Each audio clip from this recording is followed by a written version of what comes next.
Assalomu alaykum, hurmatli YouTube kanalimiz kuzatuvchilari. Bugungi mehmonimiz Toshkent Hospital klinikasi pediatr shifokori Tasheva Ra'no Kamalova. Ra'no opa, bugungi suhbatimiz nima uchun yurtimizda yosh bolalar o'rtasida tez kasallanish borgan sari ko'payib bormoqda? Mana shu haqda siz bilan gaplashsak. Bola organizmi hali to'liq rivojlanmaganligi uchun va bola organizmini immun tizimini, ayniqsa mana shu organizmda immun tizimini hali to'liq shakllanib bo'lmagani uchun maktabgacha ta'lim tashkilotiga chiqish boshlagandan keyin bola ko'p kasal bo'lish holati ko'payadi. Onajonlardan ham shunaqa shikoyatlar keladi. Bolam ko'p kasal bo'lyapti. Nima qilishni bilmayapman deb savol berishadi ko'pincha. O'shanda bu bolani immun tizimi to'liq rivojlanmaganligi natijasida kelib chiqadi. Ma'lum bir yoshga yetgandan keyin immun tizimida o'sha hujayralari yetilib, yoshiga yetuklik davriga yetgandan keyin bu jarayon sekin kamayadi. Yana bundan tashqari sabablardan yana bittasi bola organizmida mikroelementlar, makroelementlar, vitaminlarni yetishmasligi natijasida ham bu holat yuzaga keladi.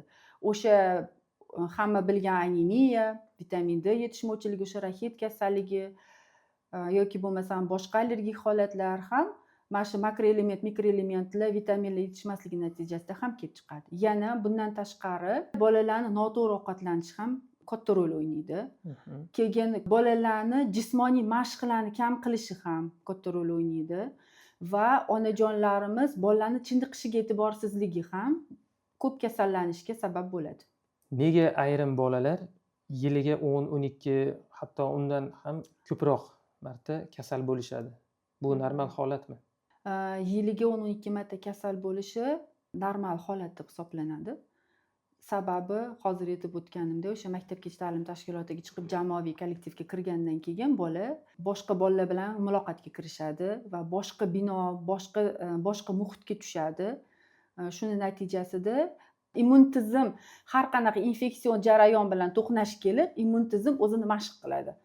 Immun tizimda immunoglobulinlar degan moddalar bor. O'sha moddalar himoya tizimi hisoblanadi. Immunoglobulin A degan modda bola 3-4 yoshga yetganda rivojlanishni boshlaydi va 10-14 yoshga borganda yetuklik davriga yetadi. Bu immunoglobulin A odam tanasini shilliq qavatlarini himoya qiluvchi mexanizm hisoblanadi. Birinchi yili bog'chaga borgandan keyin normal holat deb hisoblasak bo'ladi. Sababi immun tizim hali rivojlanmagan. O'sha immunoglobulin A yo'q bolada. U har xil o'sha bolachalar bilan, boshqa bolachalar bilan muloqotda bo'lib, infeksiyalarni baribir yuqtiradi o'ziga. O'shaning sababdan ham bola ko'p shamollaydi. Ko'p shamollashishi normal holat deb hisoblasa ham bo'ladi. Chunki bola bog'chaga moslashadi, tarbiyachiga o'rganadi, psixologik, ruhiy holati ham yaxshilangandan keyin, ko'nikma hosil bo'lgandan keyin bolalarda kasal bo'lish holati nisbatan kamayadi keyingi yillarda. Ra'no opa, farzandlari tez kasal bo'luvchi ota-onalar yo'l qo'yadigan asosiy xatoliklar, kamchiliklar qaysilar? Ko'p ota-onalarni asosiy kamchiligi bola organizmida mikroelement, makroelement, vitaminlar yetishmovchiligini, tanqisligini vaqtida aniqlamaslik va shularni bartaraf qilmaslik asosiy kamchilik shu deb hisoblayman. Chunki har bitta kasallanishi asosini olib qarasak, bolalarda uchraydigan kasallanish asosini olib qarasak, ma'lum bir modda yetishmasligidan kelib chiqadi. Ma'lum bir o'sha vitamin B gruppasi yetishmasligidan, magniy yetishmasligidan, sink yetishmasligidan kelib chiqadi. Oqsil yetishmasligidan kelib chiqadi. Oqsil yetishmasligi bu juda yomon holat bola uchun. Nimaga deganda oqsil asosiy qurilish materiali hisoblanadi. Bolani organizmi o'sib rivojlanishida katta rol o'ynaydi. Chunki odam tanasi organizmdagi har bir biologik modda oqsillardan iborat bo'ladi. Bola tashqi muhitdan o'ziga kerakli oqsil olmagandan keyin o'sishdan orqada qoladi. Vazn qo'shishdan orqada qoladi. Kerak bo'lsa o'sha skoliozi ham bor, ortopedik kasalliklar bor, yassitovonliklar ham mana shu oqsilga borib taqaladi borib. Sababi mushak tizimi, chunki umurtqa pog'onasini ham mushak tutib turadi. Suyaklarni ham mushaklar qoplab turadi. Mushak tizimi yaxshi rivojlanmagan bo'lgandan keyin, oqsil yetishmagandan keyin mushak bo'shashadi. Organizmda keyin suyaklarda ham o'zgarish boshlanadi. Shuning uchun ota-onalar ko'proq bolasini hech bo'lmaganda yilda bir marta tekshiruvlardan o'tkazib, tahlillarini qilib, mikroelementlarni defitsitini qoplash kerak. Ota-onalar qiladigan xatolardan yana bittasi, hozirgi kunda o'sha bolasi shamollab qolsa, qo'shnisi tavsiya qilgan yoki bo'lmasam o'sha tanish bilishlari tavsiya qilgan antibiotiklarni noto'g'ri ishlatish ham bolani immun tizimini to'g'ri rivojlanishiga ta'sir qiladi. Shifokor nazorati bo'lishi kerak bu holatda. Shifokorga borgandan keyin shifokor tashxis to'g'ri qo'yadi va o'sha tashxis asosida davolaydi. U virusli holatmi, bakterial holatmi, zamburug'li holatmi, buni faqat mutaxassis aniqlab, keyin davo kursini yozib beradi.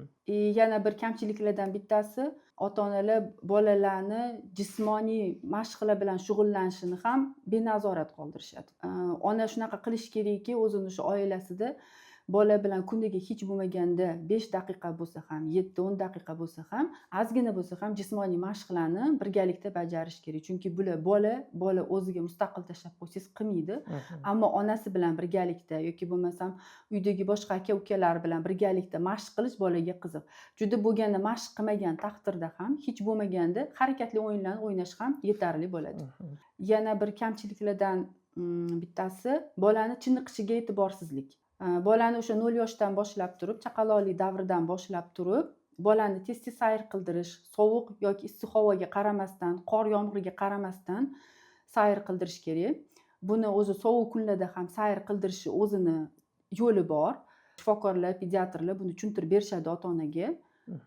Va qish sovug'i, yozi issig'i demasdan belgilangan soatlarda belgilangan muddat bor, o'zini soati bor, 5 minut, 10 minut, yarim soat, 1 soat bolani yoshiga qarab turib sayr qilish bor. O'sha sayr qilishni yo'lga qo'yish kerak, chunki juda ko'p uchraydi, bolani deyarli shamollab qoladi, kasal yuqtirib oladi deb ko'chaga olib chiqmaydigan ota-onalar ham bor, kam olib chiqadigan ota-onalar bor. Bir kun davomida eng kamida 4-5 soat bola toza havoda yurishi kerak.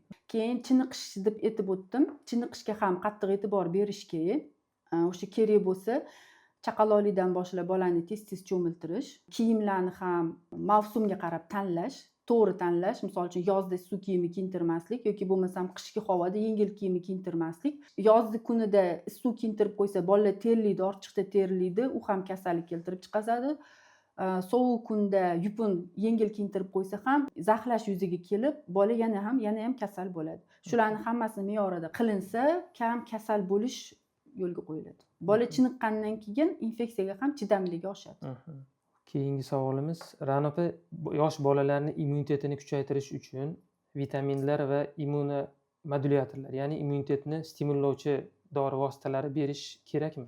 Vitaminlar, mikroelementlar, makroelementlar, biologik faol moddalar bolada yetishmovchiliklar aniqlangandan keyin albatta tahlil qilish kerak.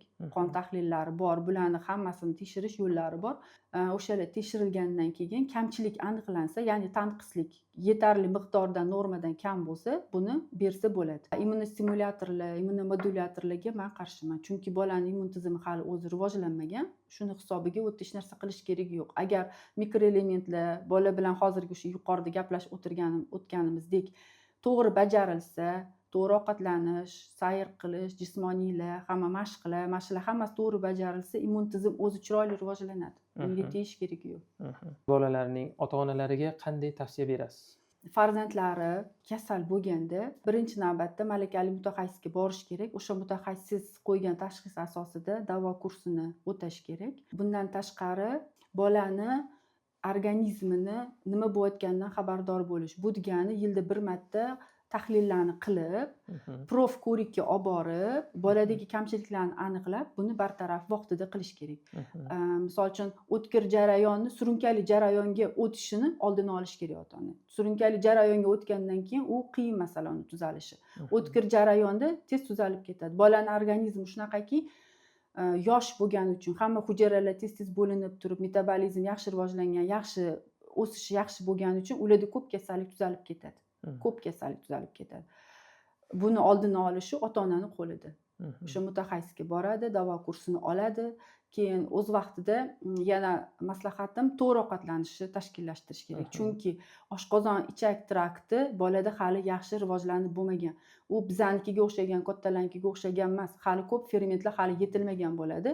Shuning uchun noto'g'ri ovqatlantirish kerak emas. Kerak emas narsani berish kerak emas. Kimikatlar ko'p solingan, rangli, gazli ichimliklar, fast foodlar, shularni berish kerak emas. Imkon qadar ona uyda o'z qo'llari bilan narsalarni pishirib berish kerak. Tabiiy uy sharoitida o'zi ishonch hosil qilib bergan ma'qul. To'g'ri ovqatlanish, jismoniy mashq bilan shug'ullanish va bolani chiniqishiga e'tibor berish hamda bolani toza havoda sayr qildirish mana shu immun tizimni o'zi kuchaytirib beradi. Immun tizim o'z vaqtiga yetib yaxshi rivojlanib oladi.